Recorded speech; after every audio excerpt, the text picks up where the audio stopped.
In this episode of the podcast, I'm talking with Amit Chawla, the father of an autistic son. He discusses the challenges of raising a child on the severe side of the autism spectrum and the special needs community's unique perspective on life. Welcome back to the Water Prairie Chronicles. We appreciate you being with us today. And I have a new guest that I'd like for you to meet. His name is Amit Chawla.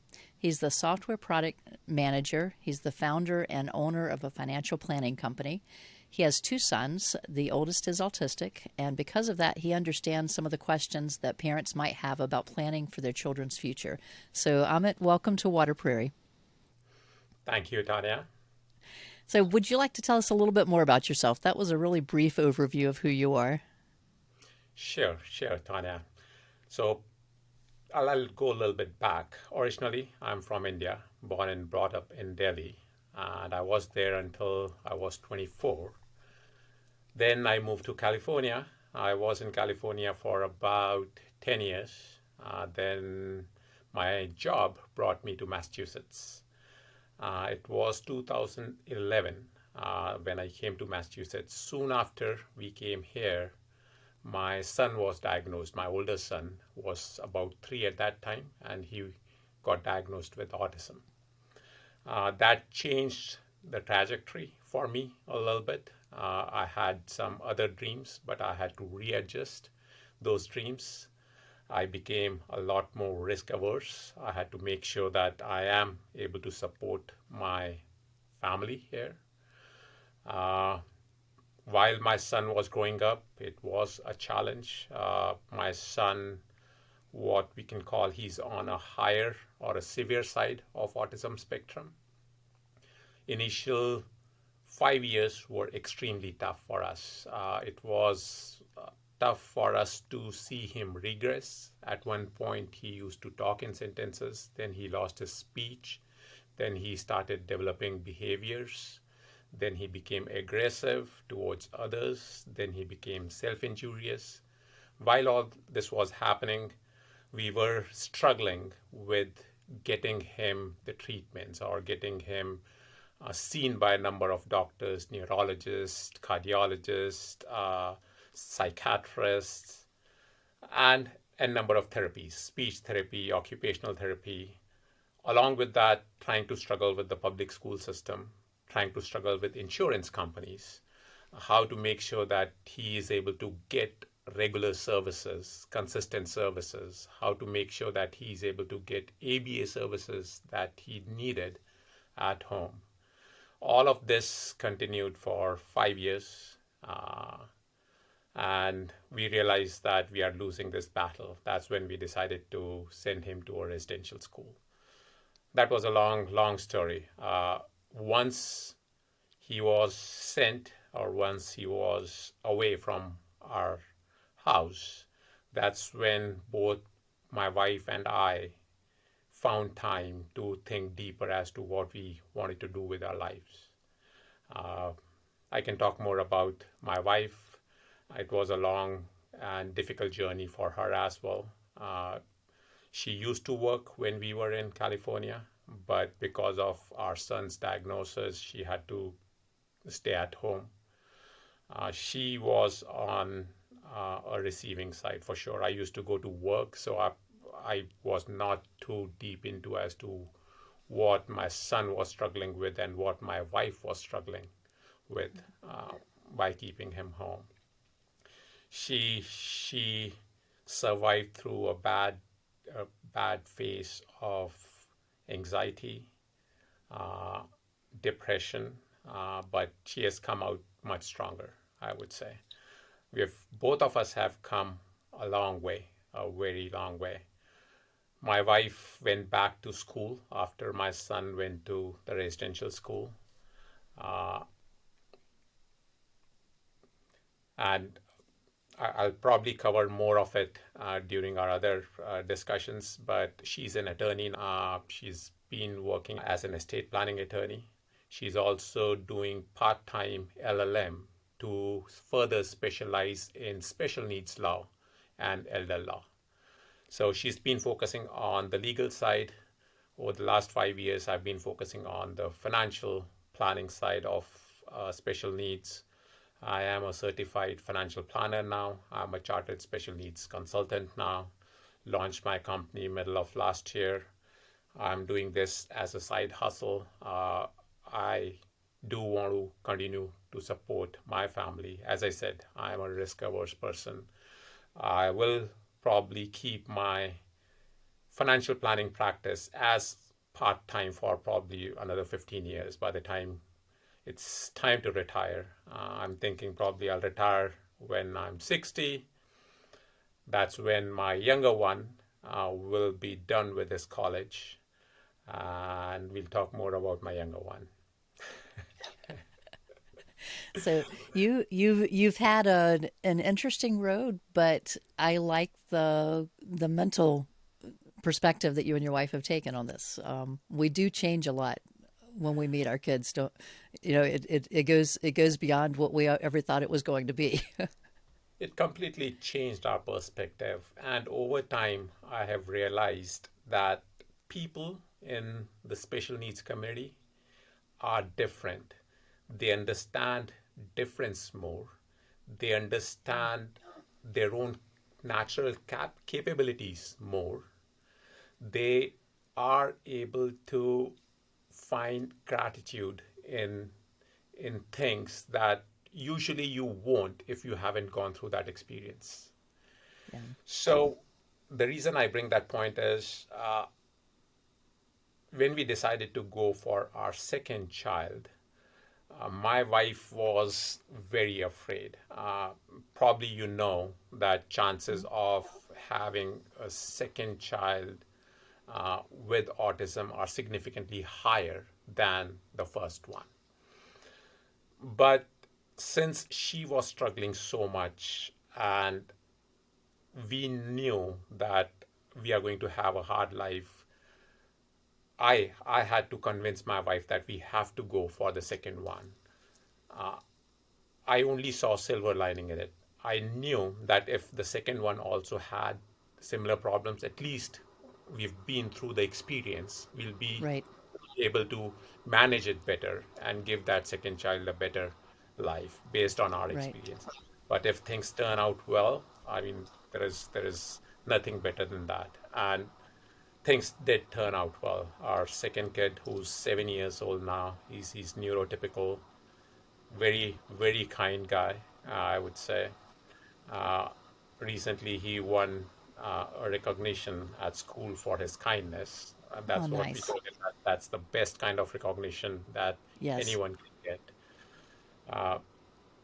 So he's 7 years old. He was two when our older one went to the residential school. Okay. I believe we are at a fairly good mental state, fairly good emotional state, and in general, good career stage where we are ready for us to give back to the community. Both me Yeah. and my wife have learned a lot during this journey, how to recover from the grief, how Yeah. to advocate for our son, how to make sure that even though we ourselves were not able to give him the love and care at home, we were able to find the best possible place that can take care of him. He's been there for 5 years. I'll say it again, he's at the best possible place for his needs. Over this time, we, I would say it's a blessing in disguise. Because of him we found our purpose. We have a purpose in life, and over time I've realized very few people find that during their lifetime.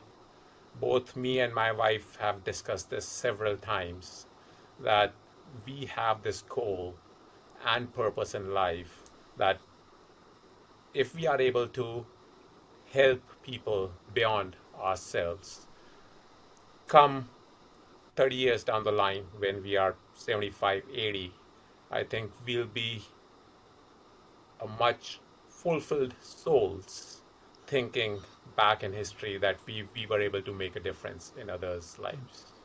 Yeah. And all of this was because of our son. So even though uh, he's not able to understand, maybe at some point of time, we'll see how things go. One thing, he's a 13 years old boy now. Even though he's Okay. 13 mentally, he's a 2-year-old boy. He's nonverbal, so we don't know how much he understands, but we'll see. We'll see. We do know that he understands few things and he surprises us time to time. Uh, but I'm sure there will be times in future where he'll be able to convey in some shape or form to us that we did we did good by him. Yeah. Yeah. But it's, and I appreciate you being willing to talk openly about your your son and his situation, because a lot of times whenever I am talking to other parents, their children are more of a level 1, level 2 autistic.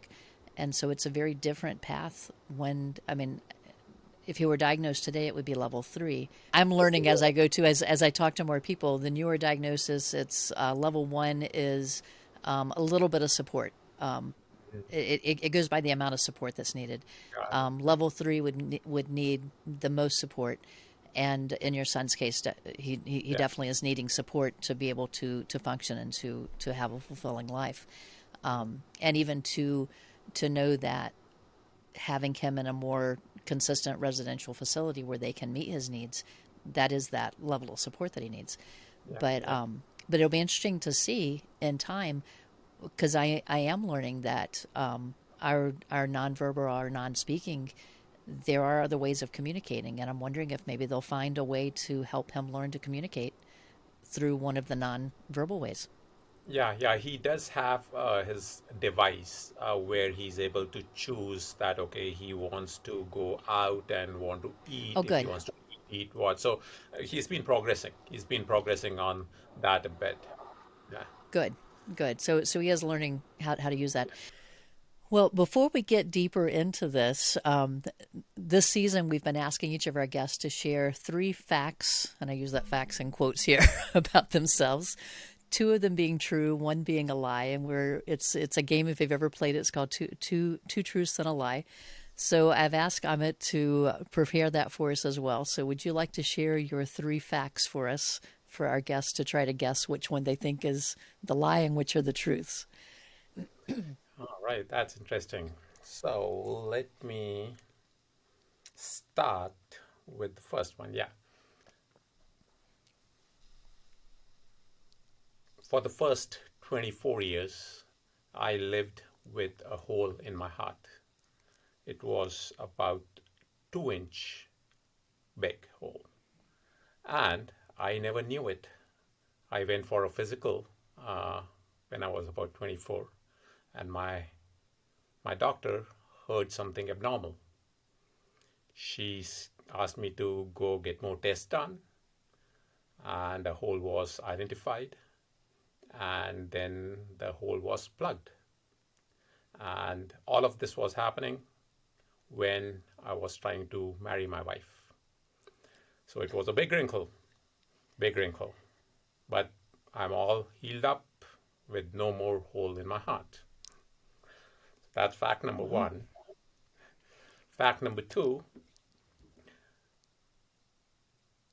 my wife's dad and my dad were childhood friends. They used to go to school together. They even lived together when they were working. They used to cook together before they got married.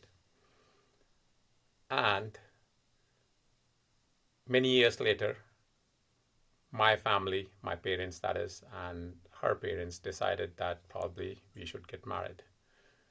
In 2004, we got married, but we only got to see each other face to face one day before the marriage. Wow.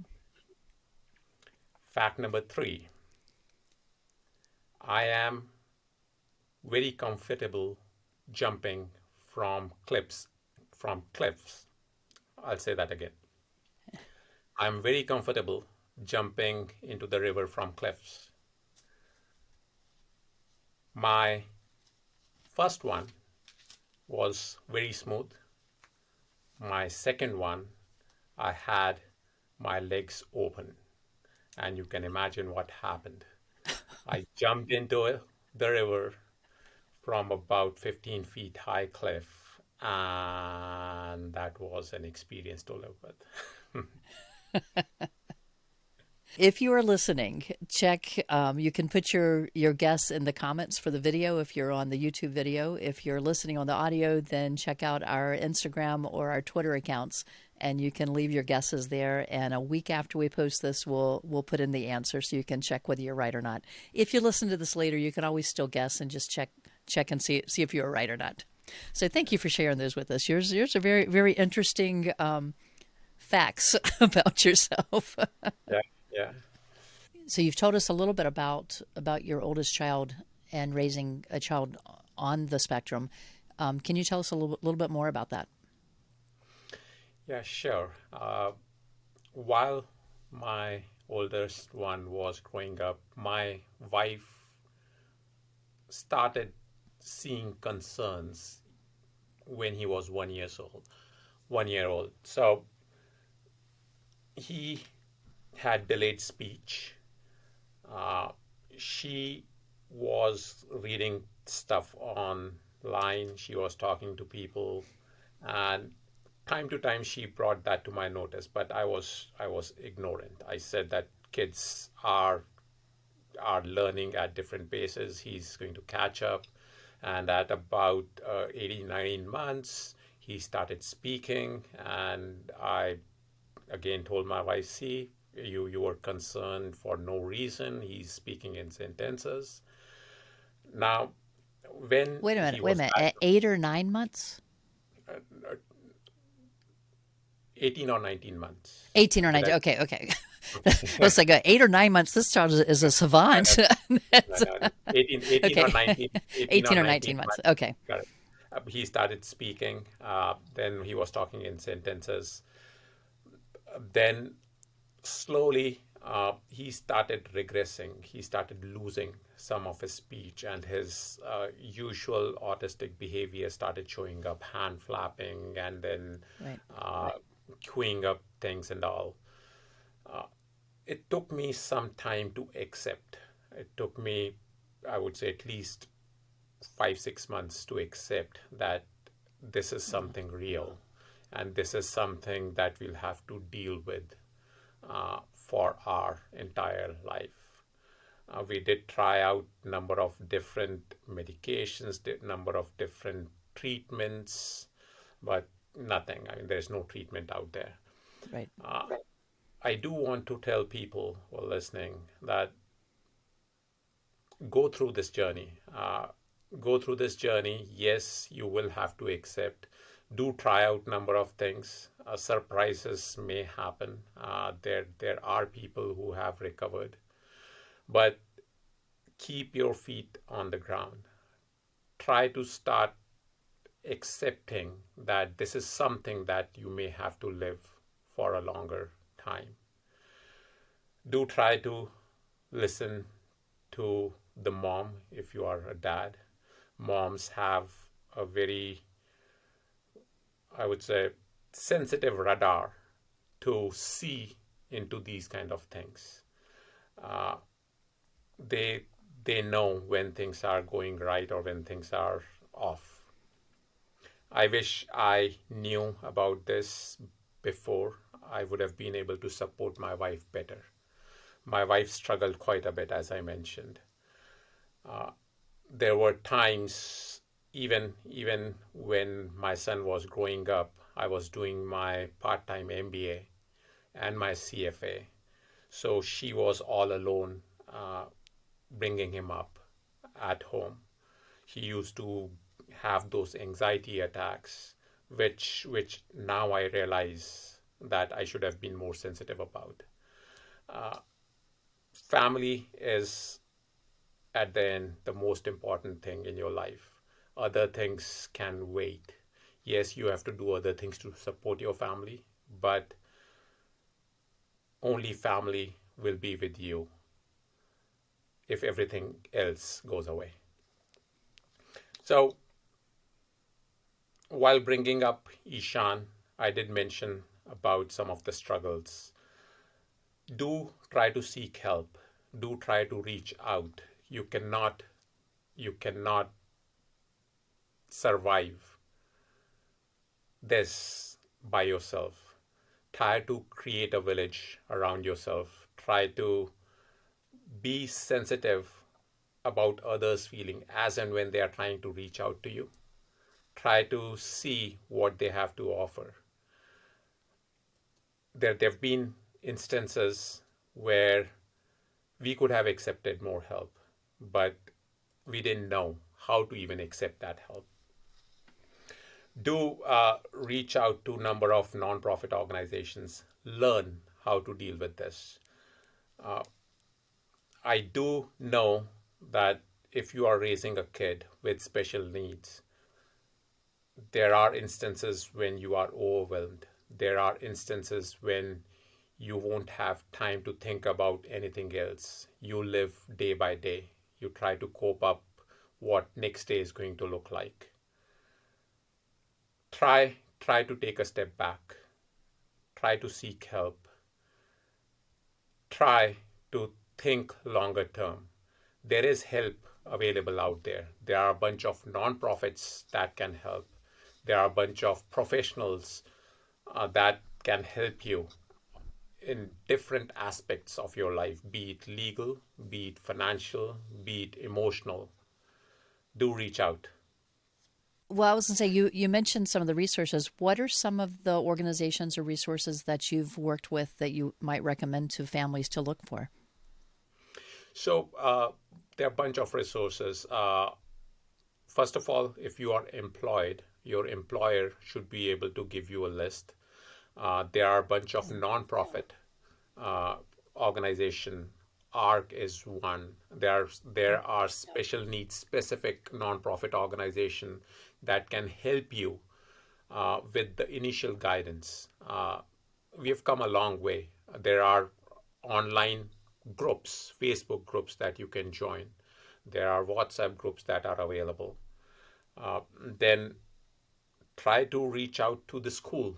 I'm sure school system itself is able to provide you connections. Government agencies, if your child got diagnosed earlier, you will have access to early intervention, and those agencies will be able to connect you with other relevant organizations. There are insurance resource centers that can help you navigate the challenges with getting therapies, getting treatment. Those can be covered under insurance. There are other financial support organizations that can help you alleviate some of the expenses that come with this. Government waiver programs are available, not only to support you financially, but also for medical needs.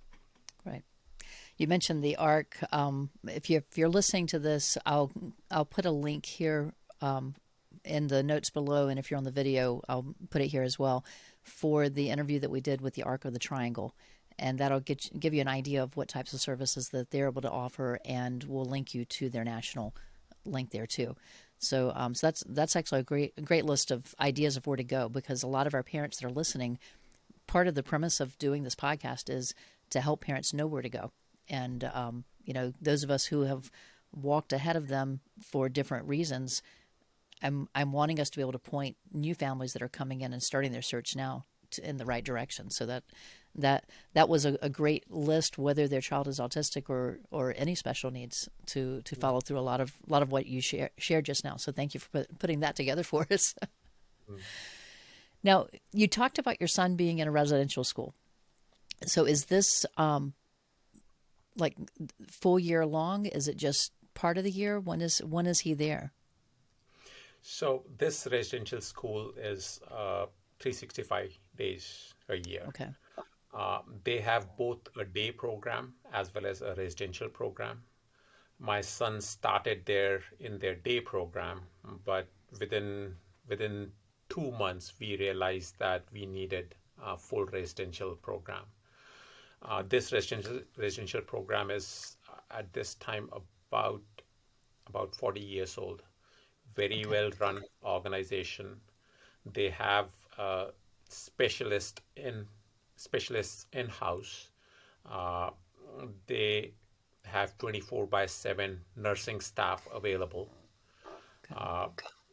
While kids are in their group home, they have staff available to them all the time. So, to give you an example, my son's group home has about 9 kids living there. Uh, the staff comes about the full-time staff, the staff that takes care of these kids all day comes into group home about 7:30. They get they wake up these kids, help them get ready, take them to school, help them run their programs, bring them back to group home about 3:30, 4 o'clock, do regular stuff, regular educational programming, vocational programming, what you say. About 8:30, 9, uh, the regular staff goes away. They have overnight staff come in. Overnight staff, they have two adults. One is always awake looking after these kids. All of this is happening as a regular. Now, there are doctor visits that the doctors that are outside, they also have doctors come into the school to Okay. look at them. So, psychiatrists, neurologists, uh, all of these specialists come in. Very soon, they are going to start a dental program in school so that these kids don't have to go out, because it's a big challenge for Yeah. these kids to go out and receive all this medical attention. Now, while all this is happening, as I mentioned, they have regular programming going on, and 365 days, not even Thanksgiving, not even New Year's. These these teachers are there because this is what they love to do. And we have experienced that kind of love and commitment from them. 5 years, I would say, is a long time, but the way our son got care and love there, that fills our heart.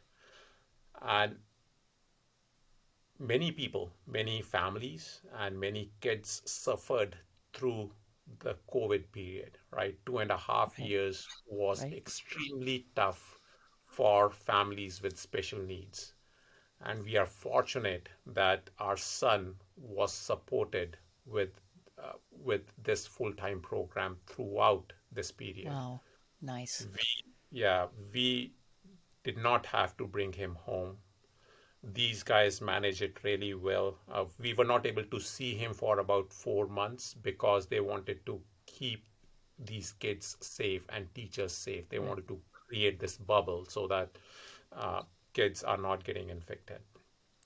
But overall, looking back, how they were able to manage the pandemic and come out of it, supporting our kids the way they did, big kudos to them. Wow. Wow. So he's there now. You said he's 13 years old. How long will he be able to stay there? So people are aware, I'm assuming people are aware of free and appropriate education for all. That's a federal law, right? And Right. they are eligible for free and fair and appropriate education until they are 22. Right. So until they are 22, whatever is appropriate for them will be made available to them. So they are entitled to this. So he will continue to be with this program until 22. Uh, Okay. I, I doubt there will be any miracle happening. If things improve, if he doesn't need the program, yes, I'll be waiting Right. for that day. But Right. chances are he's going to be there until he's 22. But have you thought about what's next?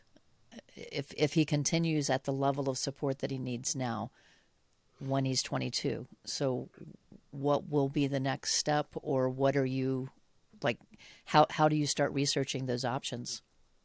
So it's a learning curve. And given the trajectory that we have seen for our son, he will continue to need that level of support. Right. Now, one thing to note, when these kids reach the age of 22, entitlements end. Right. By that I mean that you are not entitled, you are not going to be supported by laws. Now, right. There are states and there are programs that are available to support these kids beyond 22, but you cannot rely on those programs. Governments change, laws change, budgets change, right? With those unknowns, you have to start planning ahead. And that was one of the reasons I went deeper into financial planning. And my wife went deeper into legal planning. We wanted to make sure that we prepare ourselves in the best possible way to support our son for life. So there are things that you have to start doing when the child reaches the age of 18, when the child reaches the age of 22. How you can plan for those things, I'm happy to go deeper. Right. Okay. And as we go into to your actual work, that I want to dig in more with that. So before we leave this topic, is there anything else you want to share about parenting a son with severe needs, or any advice you want to give to other parents who are at the beginning of that journey? Parents who are at the beginning of this journey, I would say, try to build a village around yourself. Try to see how you can seek support from others. And if you have other kids who don't have disability, try to see from their angle. The life is long. There will be ups and downs. You have to ensure that not only you are providing the best possible support for the child with disability, but also for the other family members. You yourself probably need support. I know you have to support your child with disability, but you yourself need support. For that, I would say, try your best to prepare yourself, to go out, talk to professionals, to see how you are mentally prepared to support yourself and to support your rest of the family. Excellent, excellent.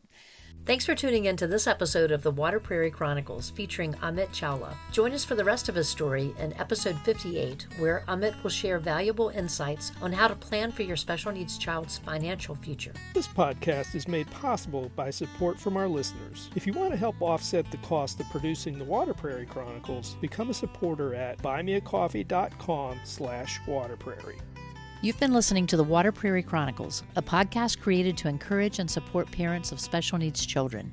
If you found value in this episode, hit the like button and subscribe so you don't miss future episodes of the podcast. I'm glad you were able to join us today, and I hope to see you back next week for another episode of the Water Prairie Chronicles.